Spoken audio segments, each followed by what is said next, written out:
Nosso programa Paz, Programa de Alimentação Solidária, com o nosso parceiro e amigo Vinícius. O programa é nosso. Vamos falar de água de chuva?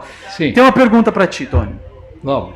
Vamos pensar no ciclo da água. Vamos lembrar que a água que está na nossa torneira, será essa água uma água diferente da água que está lá no mar, onde a gente toma banho, lá na praia? Será uma água de... Será que são águas distintas? Não, eu não sou o expert. Você veja, você tem o mundo, ele é formado por água. O mar é monstruoso. E nós temos os aquíferos Guarani aqui, que é um absurdo de água subterrânea. Mas vamos voltar para a escola. Desculpa. Na minha concepção, eu fiz uma introduçãozinha mínima para falar que eles falam que tem diferença de água doce para água salgada. Mas aonde... Vamos lembrar lá na escola, do ciclo da água. Ciclo da água, vamos lá. Isso. Lembra que a água está sempre circulando, ela nunca está parada, né? Não. O rio não para. O rio não para, e o rio vai dar lá no mar. Isso. E joga uma água doce na água salgada, estranho. E não fica salgado. E aí chega o sol, bate no mar, aquela água evapora, e aí vai chover por aí. Vai jogar em algum lugar. Joga de volta. Isso, e aí essa água vem para o continente, chove no continente, entra na terra, entra no lençol freático, vai brotar na nascente ela vai correr pelo rio, e aí vai dar lá no reservatório. Que é sabe aquela água que a Sabesp vende para você, que dá na sua torneira? Essa água de chuva. É água de chuva. Agora, veja bem, nós pagando alto por esse custo. Por uma água de chuva que choveu lá no nosso cerrado, geralmente, infiltrou no solo lá, aí ela veio por debaixo da terra, brotou nas nascentes, deu nos rios, chegou no reservatório. Quando chega no reservatório, a Sabesp trata essa água, joga um bocado de cloro nela e manda essa água por dentro dos canos para chegar até as nossas casas. E essa água vai vazando no caminho. Essa água que recebeu um monte de cloro para matar todos os patógenos, todas as bactérias, os micro-organismos, essa água, no caminho ainda, por toda essa tubulação, ela tem um bocado de vazamento, e aí ela vai chegar na minha casa finalmente. Quando não falta, né? Mas ela chega totalmente pura, você acha isso? Não, totalmente pura não existe mais, né? Porque a humanidade de 100 anos para cá começou, desde que a gente começou a queimar petróleo, Tony, a gente começou a lasqueira, sabe? O negócio começou quando a gente começou a extrair o óleo do solo. Foi aí que a gente começou a se lascar. Então não tem puro mais em nenhum lugar. Tem estudos que falam sobre um tal de microplástico. Já ouviu falar nesse negócio de microplástico? Já, mas eu não sei o que é. Microplástico é assim, tudo que é derivado de petróleo. Os plásticos. Quando ele tem uma fissura entre uma coisa... Quando ele tem uma... O plástico é o rei da poluição. Isso. Então esse plástico ele vai se desgastando, ele vai virando um microplástico, vira um pó de plástico. E esse pó de plástico tá em tudo. Tá até no ar que a gente respira. A gente chegou num ponto... Só que como a gente nunca imaginou que o plástico, que esse negócio de começar a extrair o óleo do solo, fazer dele um material... Porque o plástico nos ajuda muito, né? Vamos pensar na vacina, por exemplo, que a gente tomou. Se não fosse o plástico, não teria a injeção para a gente poder tomar a vacina. Sim. Se não fosse o plástico, um bocado de coisas maravilhosas, a gente não teria acesso a elas. Mas se por um lado ele traz um monte de benefícios, o uso inconsciente dele traz um monte de malefícios. Então, essa água que a Sabesp traz, claro que ela vem com um monte de poluições. Ela vem com um monte de poluições por quê? Porque aquela hora que aquela água lá que estava no mar, que evaporou, que ela veio voando, pegando toda aquela poluição dos carros, das indústrias, aquilo tudo, ela choveu, ela caiu no solo, todo lotado de agrotóxico, todo lotado de um monte de tranqueira. Ela infiltrou no lençol freático já poluída. Mas só uma perguntinha, não cortando você um pouquinho. Essa água, quando ela cai, se você coletar ela dá para se você beber essa água? Aqui em São Paulo? Não. Quer dizer, dá, né? Agora arque com as consequências. E as consequências dessa poluição, a gente não vê a curto prazo. É diferente de você tomar uma água, por exemplo, de um açude lá no sertão, que você vai tomar, na hora você vai ter uma dor de barriga, porque o tipo de poluição é uma poluição assim, são os micróbios que vão estar na água ali que vão gerar um negócio em você. Essa poluição daqui, que é essa poluição desses microplásticos, dos gases todos, da queima do petróleo, da queima de tudo, essa é uma poluição que gera efeitos a longo prazo. Então a gente não vê agora, você pode beber agora, só que você só vai sentir quando você tiver um câncer daqui a 15 anos. Então essa que é o grande problema. A gente precisa mudar completamente os nossos hábitos, assim, sabe? A gente precisa reduzir drasticamente o consumo de plásticos e as emissões de gases do efeito estufa. Isso é urgente.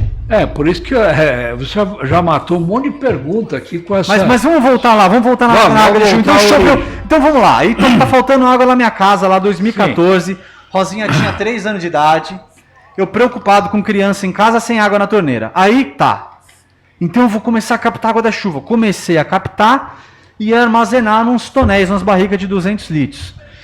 Essa água que eu capto em São Paulo, que é uma cidade poluída pra caramba, eu posso usar essa água para todos os fins não potáveis. Ela vai ser maravilhosa para isso. Então, quais seriam fins não potáveis?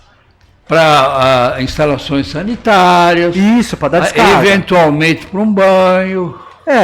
Isso. Poderia até... Isso para você lavar o carro. Isso. Você regar a planta. Isso tudo. Então você vai fazer uma economia brutal de água.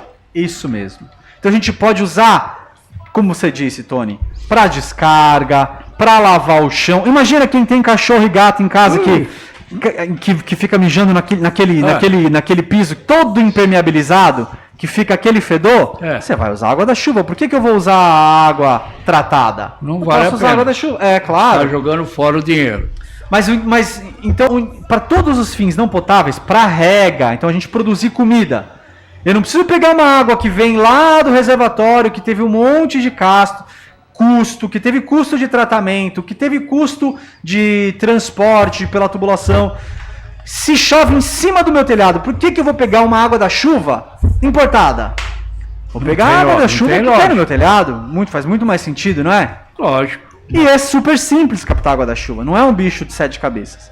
É claro que se você só colocar um balde debaixo do seu telhado, você vai captar água da chuva. Mas você vai captar a água da chuva com muito mais sujeira do que se você cumprir alguns pequenos... Se você se atentar a alguns pequenos detalhes que vão fazer toda a diferença na qualidade da sua água.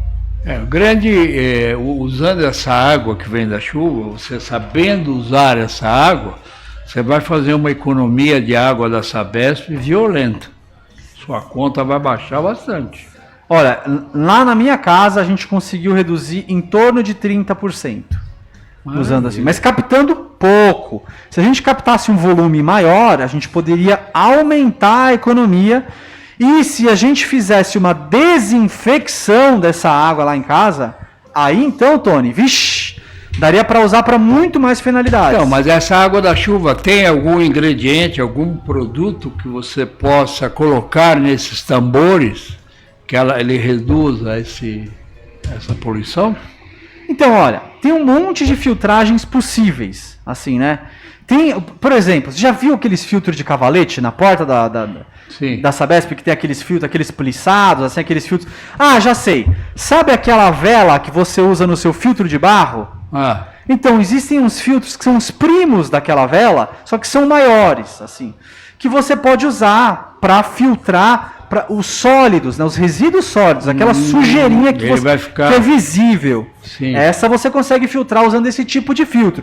Tem outros filtros, tem um bocado de filtros. Se eu quiser desinfectar assim aqueles micro-organismos, matar vírus, matar bactérias, eu posso usar gerador de ozônio, posso usar lâmpadas de raio V, posso usar o próprio cloro, tem um bocado de possibilidades. Eu poderia usar aquelas plantas meliófilas, como é que é? A gente pode usar as fitorremediadoras, as plantas, as macrófitas. Macrófitas, isso. A gente pode fazer uma... Ela poderia também fazer no rio, apesar que elas desenvolvem muito... Mas se você colocar e observar, elas limpam bastante a água. Sim, é possível fazer um filtro com a zona de raízes, que é um filtro que utiliza as plantas para limpar a água. Sim, isso é possível também. Existem muitas possibilidades de tratamento, de limpeza dessa água, para a gente conseguir fazer melhores usos para ela. E a grande vantagem também, se a pessoa investir nesse sistema, eu creio que ele tá valorizando o próprio imóvel dele. Ah, com certeza. Com certeza. Ainda mais agora, né? Em que a gente está vivendo num período que a gente vai se defrontar cada vez mais com problemas com água, né? A gente fica um período sem água nenhuma, de repente, quando cai a água do céu, ela cai todinha de uma vez só, num dia só, e causa um monte de estrago na cidade, né?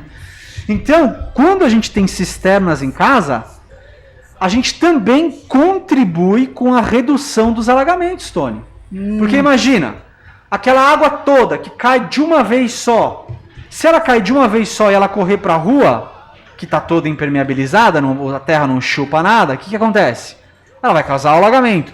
Agora, se eu segurar um pouco dessa água na minha casa, um pouco do que ia correr para a rua vai ficar lá, vai correr menos. E se a gente conseguir legislar, criar leis que tornem obrigatória a captação de água da chuva na cidade inteira, aí sim, todas as casas segurando um pouquinho dessa água ao mesmo tempo. Olha, ela inclusive, eu acredito que se todos fizessem isso, nós iríamos auxiliar muito as enchentes, diminuiria. Com certeza. Claro, certo que isso não ia resolver o problema das enchentes, não, definitivamente nunca, não. Nunca. Mas ajudaria muito. E se somado a isso ainda, Tony, nós fizéssemos jardins de chuva, aí a gente resolveria... Não seria legal numa comunidade fazer em vários um grande jardim para absorver essa água, distribuir para todos? Não sairia mais em conta?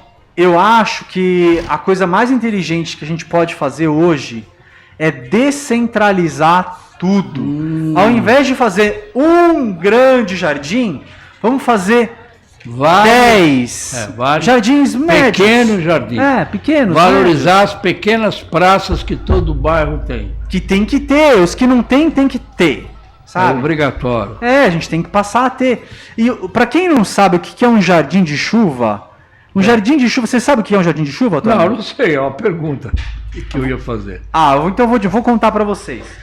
Um jardim de chuva, ele é um jardim que ele é cavado e dentro dele a gente coloca bastante pedra assim e coloca uma camada fina de terra por cima e planta as plantas em cima. Qual que é o objetivo desse jardim? Ele serve... A ideia é que a água entre ali e fique acumulada dentro desse buraco enorme. E aí ela vai ter um tempo para poder ir infiltrando no solo devagar. É como se ela fosse um grande ralo com plantas em cima, que tem a função de pegar toda a água da chuva que vem correndo pela rua e armazenar ali e propiciar ali um lugar adequado para essa terra infiltrar no solo e voltar para o lençol freático. Quando a gente tem jardins de chuva, as nascentes que estão por perto, elas voltam... Floram. Exatamente, elas voltam... A gente aumenta a vazão, a gente aumenta o fluxo d'água que brota nas nascentes. E não precisa de bomba, nada disso, né? Nada disso. Nada. Vamos imaginar um morro. Igual lá atrás da minha casa, lá. Atrás de casa lá tem uma área que é o Parque da Joia. É um lugar que a gente está cuidando. É o próximo assunto. Não vou antecipar. Vamos só falar assim, vamos olhar de cima do morro. Chove em cima do morro, tá tudo concretado, tá, Tony? Só casa concretada, as ruas todas asfaltadas. Essa rua, aí tem uma nascente lá embaixo. E ela tá mirradinha, porque a água que chovia no morro, que infiltrava no solo e que brotava lá, deixou de brotar quando não tem mais floresta, quando não tem mais área permeável, para a água bater e entrar dentro da terra. E é fundamental isso, que a água bata, por isso que evita esse desmoronamento de algumas comunidades, porque ela não consegue a terra puxar a água. Então ela vem arrastando tudo que tiver pela frente. Então, se nesse morro tem um monte de jardim de chuva, esse monte desses ralos, recebendo a água da chuva, infiltrando essa água dentro da terra, aquela nascentezinha que está lá embaixo vai aflorar com muito mais vida a sua água. E aí todas as plantas que estão ali no entorno dela também vão aflorar com muito mais vitalidade. Maravilha. Água de chuva, tá? A gente está finalizando esse sistema, implantando ele, é caro? Depende do tamanho do sistema que você vai fazer, né? Uma mini cisterna, assim, você vai gastar em torno de 250, 300 reais. Né? Agora, se você quiser fazer um sistema maior, com reservatórios maiores, aí sim, quer dizer, você pode gastar entre 1.000 e 50 mil reais, dependendo do tamanho do reservatório que você for fazer. Porque aqui a cisterna, eu não vou dar uma de curioso. Eu estava olhando aqui, ela tem uma calha de captação, filtro, e ela tem também uma bomba e uma cisterna para filtragem, alguma coisa? Funciona assim, ó. A água que cai do céu, ela vai bater no meu telhado, né? O meu telhado tá sujo. Então, eu vou primeiro ter um filtro de folhas que vai ter só uma telinha de mosquiteiro nele. O objetivo é deixar de fora os bichinhos, os mosquitos, os insetos, folhas, galhos, as sujeiras que estão no meu telhado, né? Agora, você concorda comigo, Tony, que a atmosfera daqui de onde a gente vive, ela tem muita poluição, muita sujeira? Os carros, os escapamentos e tudo. A fuligem, né? Quando você passa a mão na janela, você não fica com a mão preta? Tudo. Então, para a gente poder pegar uma água melhor, a primeira água da chuva a gente descarta, Tony. A gente não pega a primeira água da chuva. Isso não quer dizer que eu fico assim, começou a chover, eu começo a cronometrar. Opa, deu 5 minutos, aí eu começo... Não. Tem um negócio que é automático. Então, como é que funciona? Eu coloco um reservatóriozinho que ele vai encher com a primeira água da chuva. A hora que ele lotar, aí ele passa a encher a minha cisterna. Sem mostrar um desenho, fica meio difícil de entender. Sim, mas deu para entender o que você falou didaticamente. E aí, então, essa água que eu vou reservar na cisterna, ela tem, então, um filtro de folhas, ela vai descartar a primeira água da chuva antes de guardar, e tem mais alguns outros elementos que agora aqui, só falando assim pela rádio, não vai ficar tão fácil de entender. Agora, se o ouvinte quiser digitar lá permacultoresurbanos.com, lá no nosso site, na seção de água, você vai conseguir ver um desenho de uma cisterna e vai entender como funciona direitinho esse sistema de captação de água da chuva. É permacultoresurbanos.com? Exatamente. permacultoresurbanos.com. Ok. Me diga uma outra coisinha. Se nós estamos num prédio, um condomínio, não fica interessante o prédio ter uma cisterna assim? Com certeza. A gente vai pegar todo o telhado do prédio, vamos pegar aquela água toda e a gente pode usar para os fins, para lavar as áreas comuns, para regar todas as plantas do prédio, né? Alguns prédios mais modernos, assim, que já estão com uma visão ambientalmente mais melhor compreendida, eles já têm uma tubulação separada para usar essa água da chuva para descarga e para lavar roupa. Sim, maravilha. Até para também lavar pôr no jardim, lavar as áreas comuns do prédio, etc. Você veja, saber economizar, a população vai ter menos custos. E uma coisa relativamente simples. Sim. Tá? Agora, vamos fazer uma perguntinha a você. Nos conte sobre o Parque Joia. Vou contar então. O negócio é assim, atrás da minha casa havia uma favela chamada Favela da Joia. Quer dizer, antes havia uma mata maravilhosa que foi ocupada. E era uma mata que era íngreme, era um morro, um vale, uma área de risco, uma área que batia aquela chuvarada e deslizava tudo lá para baixo. Então, aí, quando as famílias chegaram lá e ocuparam aquela área e nasceu a favela da Joia, o que aconteceu? Ali acontecia deslizamento, ali acontecia o que a gente está vendo hoje, acontecia ali. Então, na gestão da Erundina, o que ela fez? Ela construiu conjuntos habitacionais lá no 21 da Raposo e as famílias foram para lá. E aí aquela área foi aterrada, fizeram um campinho de futebol, a área da Joia, né? E a parte de baixo do talude, do morrão, ficou a sua própria sorte, com um monte de terra de aterro. E aí começou a brotar uma floresta dali. E o que acontece? Ali tem nascentes, cara. Tem nascentes que foram... sempre brotou água. Então a comunidade que morava ali bebia água da bica, a água que brotava ali mesmo. E essas nascentes ainda estão aflorando lá. E a gente começou a cuidar dessas nascentes, né? Agora. E são nascentes que estão com uma vazão de água bem baixa. Agora que está chovendo, que está entrando, e a gente tem uma pequena área verde lá, então a água está caindo no solo, esse solo está absorvendo essa água, está nascendo a água lá embaixo nas nascentes. Mas está pouca.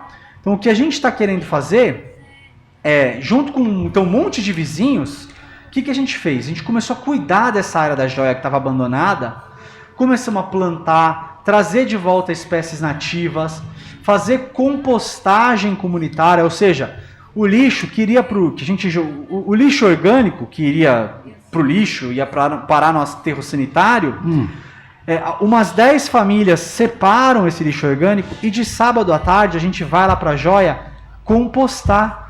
E a gente transforma esses resíduos orgânicos em adubo. E com esse adubo a gente planta mais, né? Lógico. Então, na realidade, você recuperou aquele pedacinho da mata. Estamos recuperando o pedacinho da mata e plantando um pouquinho de comida. E recuperando a nascente. Exatamente. Recuperando a nascente, recuperando a mata nativa. E estamos plantando um pouquinho de comida. Temos algumas frutíferas que a gente tem plantado lá. Lá? Temos algumas frutíferas. Poucas ou muitas?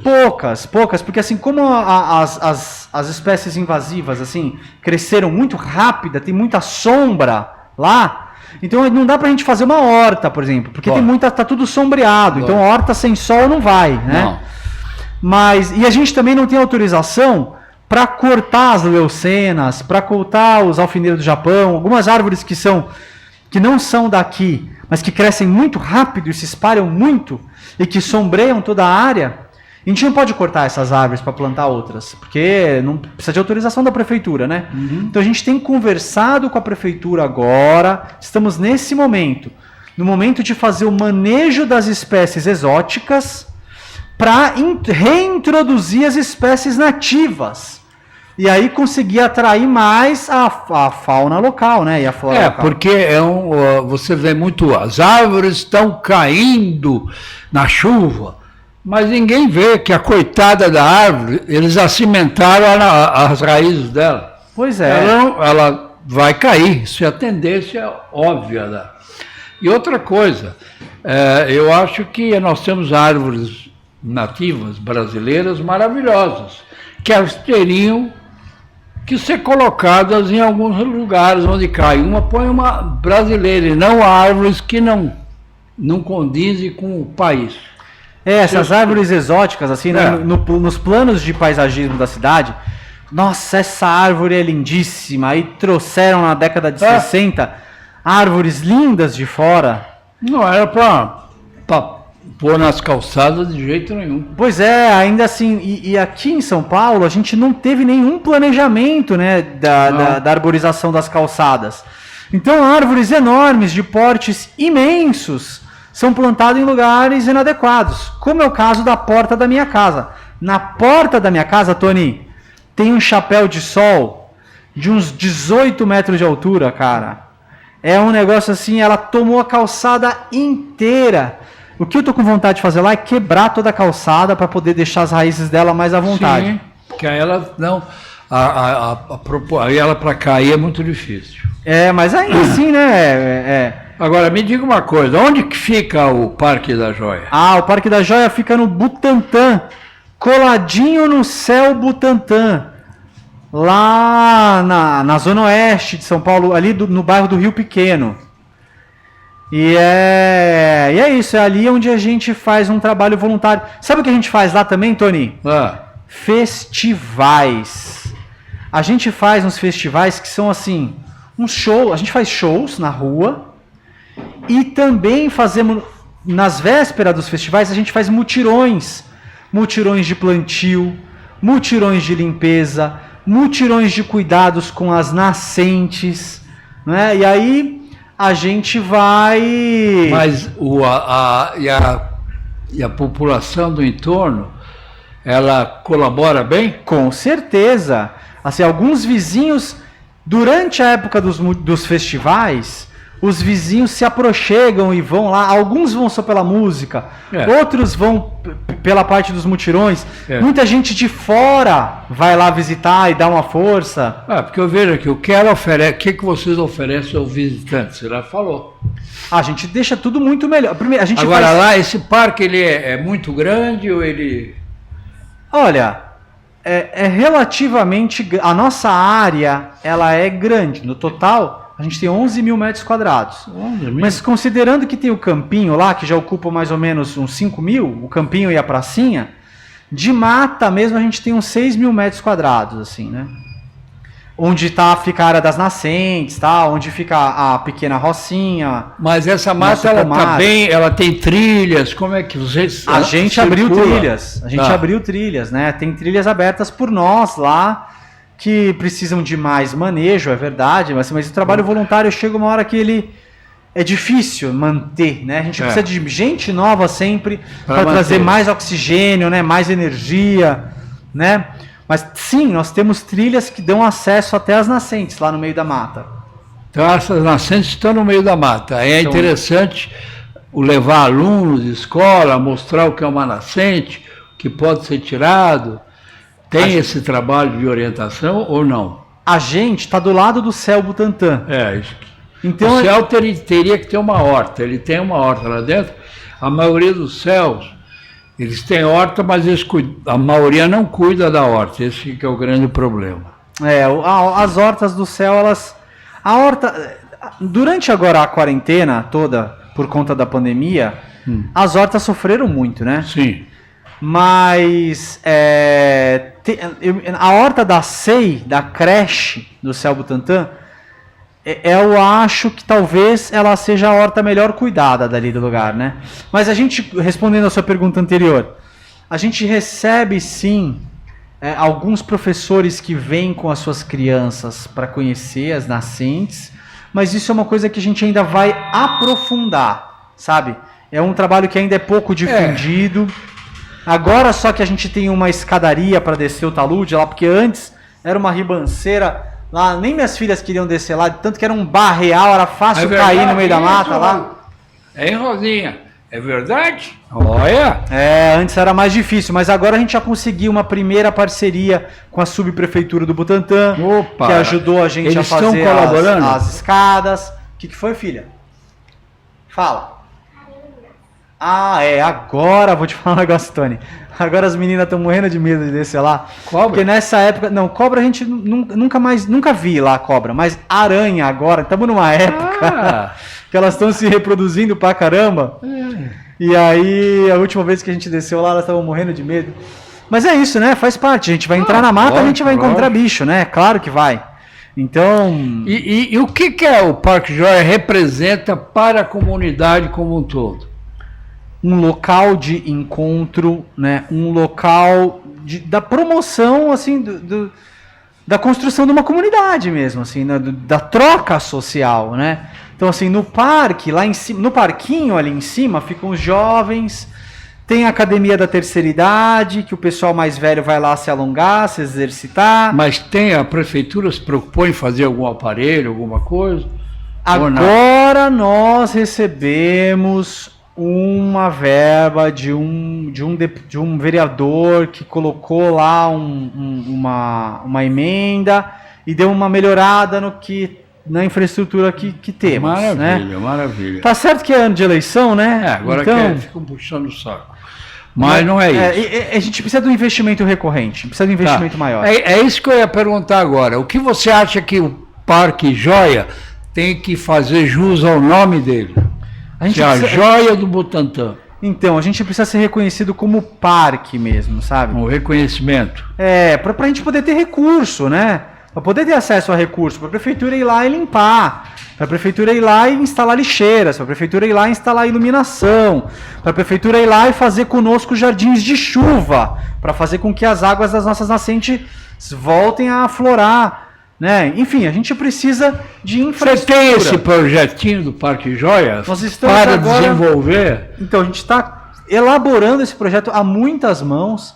Então, a gente já tem algumas versões que foram feitas no passado, mas por outros moradores mais antigos. Então, agora, o grupo que está hoje trabalhando lá na Joia está revendo o que a gente fez, o projeto que foi pensado há alguns anos atrás. E até, acho que o final do mês de março, a gente já deve ter um projeto atualizado. Porque ali onde você está, qual é a estimativa de população do entorno? Não sei te dizer, Tony. Seria um chute muito... Mais ou menos, olha. Não tenho nem ideia. 5 mil, 10 mil, 15 mil, 20 mil? Acho que 5 mil com facilidade, assim. Tá. Mas deve ser mais. Mas realmente, assim, vai ser um chute tão chutado que não tem condições. Não vale a pena. Lá tem muitos permacultores urbanos? Lá tem muita gente que mexe com permacultura. Sim, tem bem aí uns 8 vizinhos. Mas você sabe o que é permacultura, Tony? Permacultura é você mexer com o mato, com a agricultura, com as árvores, com tudo que é relativo ao meio ambiente, na minha opinião. Não é isso? Você está super... Tudo que você falou está dentro de permacultura. Ela é muito vasto. É vasto. Eu estou te falando isso pelo seguinte, porque eu acho que lá é você tem uma joia, precisa ser lapidada. Exatamente. Lapidada. Por isso que eu estou te fazendo essa pergunta, porque do programa de alimentação solidária, ali você tem a nascente. Você acha que teria condições de montar ali uma piscicultura? Ali naquele lugar eu acho que não é adequado. Não. Não. Naquele lugar não. E colmeias? Isso sim. E abelha sem ferrão? Isso com certeza absoluta. Porque ela gera uma renda também para o entorno de melhorias. Sim. Eu acho que, assim, pensando agora, assim, então, em gerar renda e em produzir alimento... É isso que eu ia perguntar. Eu acho que ali a nossa área, ela não é uma área tão propícia para isso. Mas o que eu acho que eu vejo em potencial no meu bairro, assim, em abundância...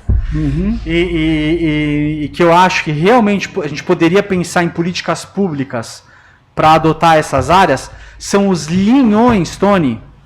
Os linhões da Eletropaulo, da Enel, né? Os linhões. Nossa senhora, mas tem área agriculturável assim a dar demais.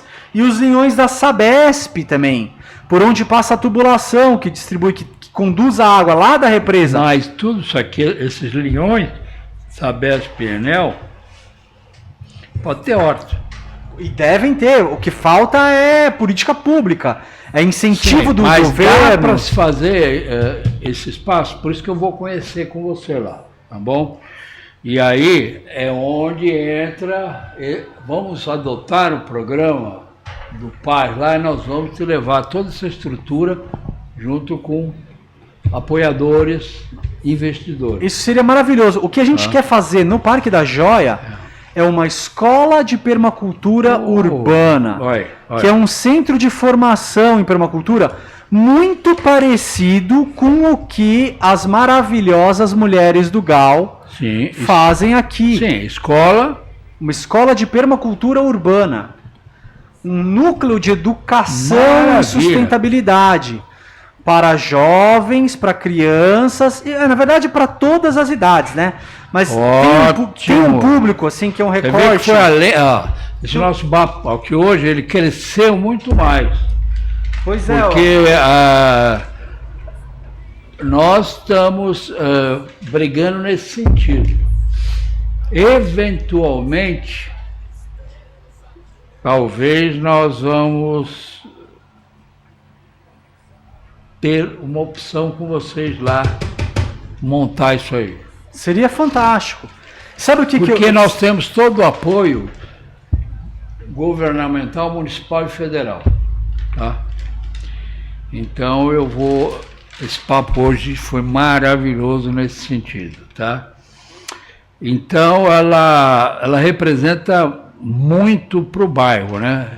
O Parque do Joia. Representará muito mais depois que a gente conseguir ter uma infraestrutura melhor, assim, né? E ela tem fonte, você falou, tem 2 nascentes? Tem 2 nascentes lá embaixo.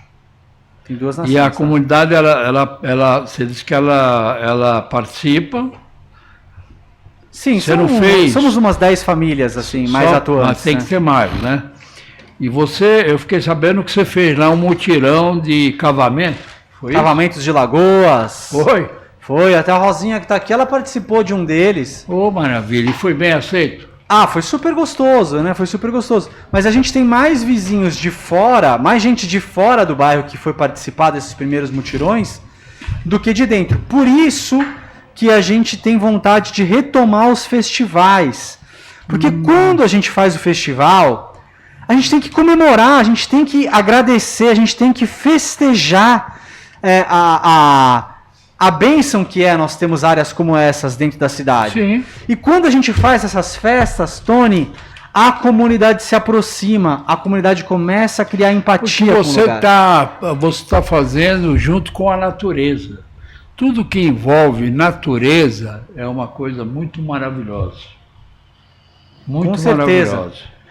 E eu acho que nós vamos desenvolver hoje, foi um início para a gente levar um papo no sentido de valorizar esse Parque do Joia. Nossa, porque eu não sabia dessas condições que você falou, me surpreendeu. Pois é, quando você for lá, você vai ver. Mas os punks poderiam ser usados lá. A Regina não fez lá um espaço do punk? Lá a gente tem muitas punks, né? Plantas alimentícias não convencionais. Temos muita lá. Isso é o que mais tem lá, né? Que brota espontaneamente. Exatamente, é isso que eu tô vendo. Agora eu poderia te fazer um convite, Tony? Isso que... Lá no Butantã, a gente, junto com os parceiros nossos do Rios e Ruas, a gente tem investigado assim, as nascentes dali, né? E estamos fortalecendo todas as iniciativas que estão cuidando dessas nascentes, que estão tentando dar visibilidade para elas e cuidar delas. O Adriano está num desse grupo? O Adriano é o nosso amigo querido do coração, né? Ele é maravilhoso. Ele que virá aqui olhar a nascente aí. Perfeito. Ele não conhece essas nascentes do Gal. Que estão lá, você olha, está lotado de pneus. Não é isso, a nascente não é para isso. Com certeza. O Adriano vai ser Adriano Sampaio, quem não conhece ele ainda. Ele vai ser um parceiro maravilhoso que vai somar muito aqui nas nascentes. Já é o nosso parceiro. Perfeito. Agora lá na Zona Oeste, ali no Butantã, ali no Rio Pequeno, eu estou falando de outros parceiros que são o José Bueno e o Luiz de Campos Júnior, que são os dois integrantes do projeto Rios e Ruas, que o Adriano é super parceiro do Rios e Ruas também, mas onde eu estou querendo chegar no dia 27 de março, um domingo, a gente vai promover um festival lá, depois de anos sem fazer festivais em nascentes. A gente vai fazer um festival nas nascentes do Rio Iquiririm. Opa! Fica bem pertinho do Joia, ali a 2 km do Joia. E nas nascentes do Iquiririm, elas brotam dentro da USP e tem um muro, elas passam por debaixo do muro e dão num parquezinho ali, que eles pegaram uma área que também era uma área degradada, também era um lixão a céu aberto, limparam tudo, transformaram aquilo num parquinho, e lá eles têm uma linda horta comunitária que é regada com água da nascente e que está ali. A gente vai fazer esse primeiro festival nas nascentes do Iquiririm para chamar a atenção e tentar atrair mais pessoas da Mas comunidade. dá para ir lá filmar antes do dia 27? Dá, claro que dá. Aí eu falo com você, você vai orientar, vai ser o... Vamos lá. Ó, que bonito. Vamos lá conhecer. É lindo. Interessa porque nessa região do Butantã eu estava precisando fazer uma filmagem para completar o ciclo norte, sul, leste, oeste. Ah, perfeito. Aí, vou te levar em 3 nascentes lá. No dia 16 agora, nós estamos lá com o Wagner e com o lado, oh meu Deus, que tem o paredão de árvores grandes lá, mais em cima um pouquinho do que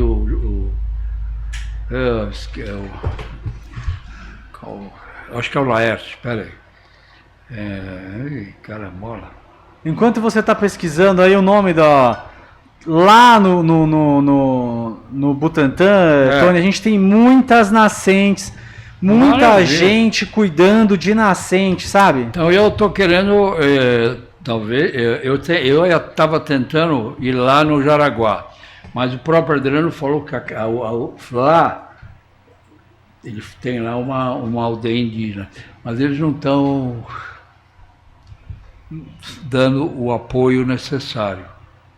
Agora não é um bom momento para ir lá, né? Exatamente, ele falou isso. É que politicamente a gente está num momento bem complicado, horrível, né? Porque a pessoa precisa entender que os políticos estão tudo por baixo.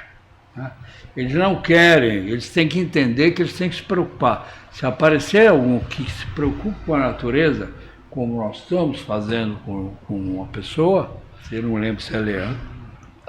Pois é, mas então, tá bem bonito mesmo lá na nossa área, assim, essa coisa com os cuidados com as nascentes, tem várias iniciativas, e tem ali no Morro do Querosene... no Morro do Querosene. No Morro do Querosene, a gente tem o Parque da Fonte. Lá que é uma ONG lá. Sim, a Cecília Pellegrini, que é a esposa do mestre Dinho Nascimento, que são nossos parceiros, Tony. Esses dois aí são... Eu ia fazer como...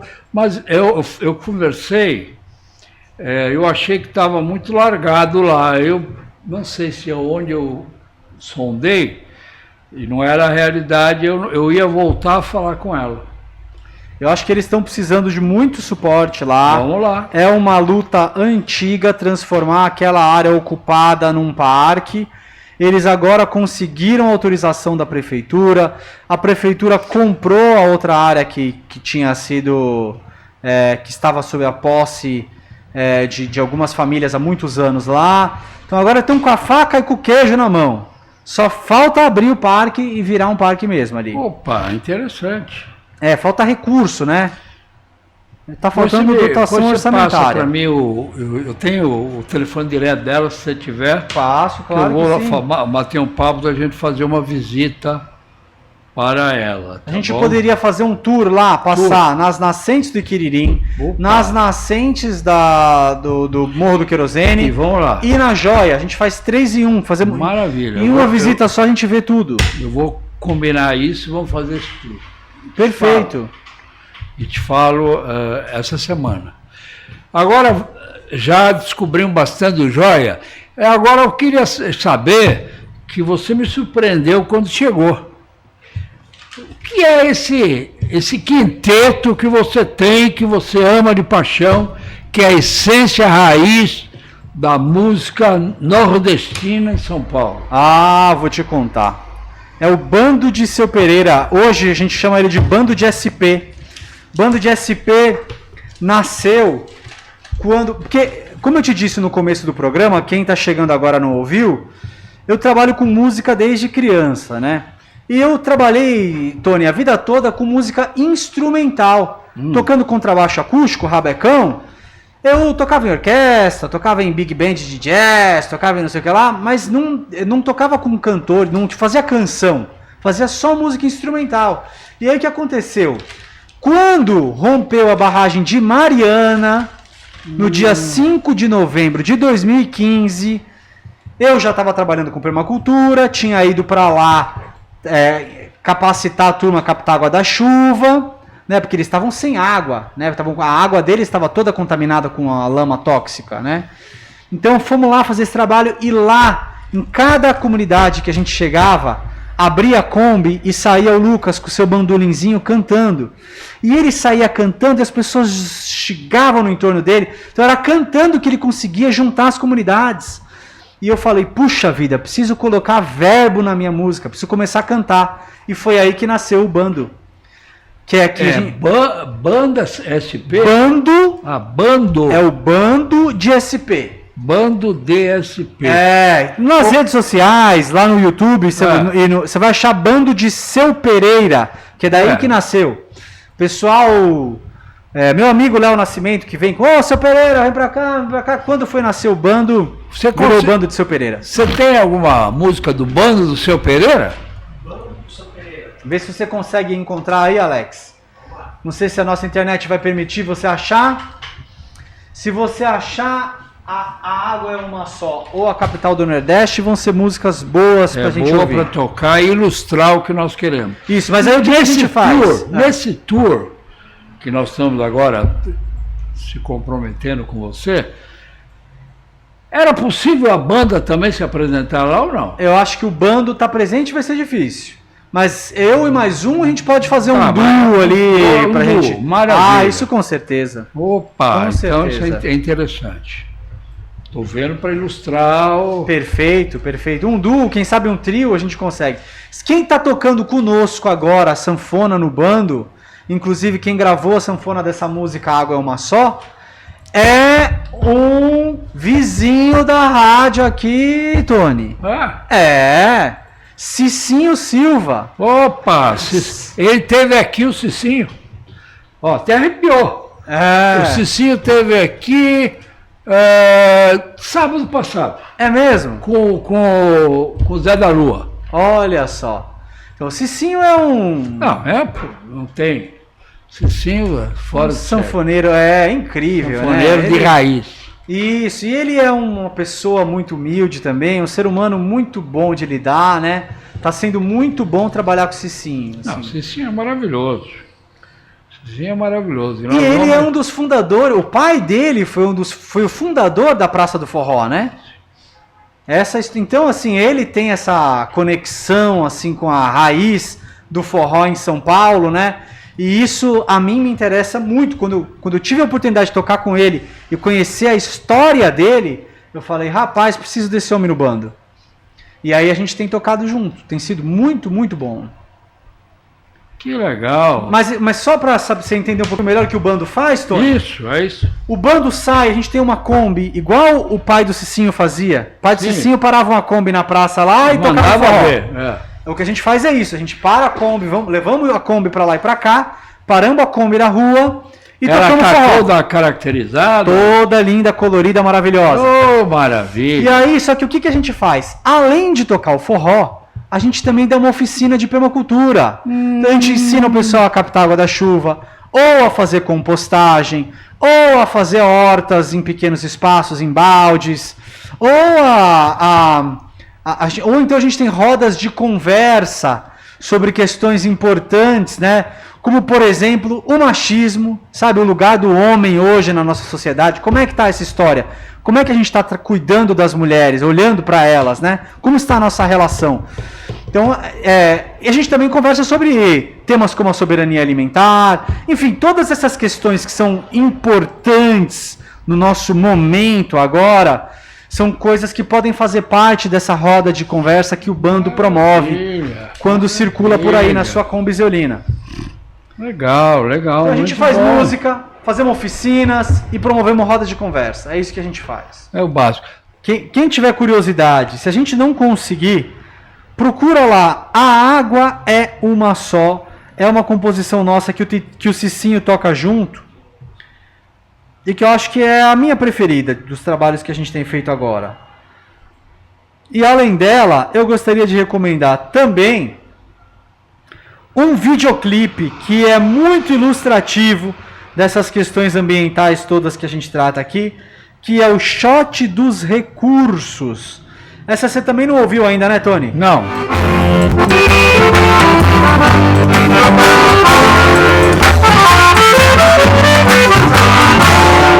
caiu dos céus pelos trovões anunciada. Abre caminhos, rasga terra. Programa de alimentação solidária quer lembrar a todos que vai ter um plantio agora no dia 20 de março. É um plantio global, é o plantio global 20 de 2022, é o plantio espetacular que o mundo todo vai ficar obrigado a plantar a sua árvore.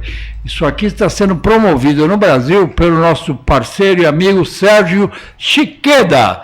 Nós vamos, nos decorrer dos nossos programas, vamos divulgar melhor esse platô global 2022. E lembrando a todos que o nosso próximo convidado para o dia 19 é Salvador Abraão Campos. E o nosso tema vai ser biomas e mudas nativas. Não percam. Salvador Abraão Campos, dizendo sobre biomas e mudas nativas. E agora eu quero dar um ótimo final de programa a vocês, mas eu queria deixar um pouco de música. Então nós vamos colocar o final com uma Som na Horta.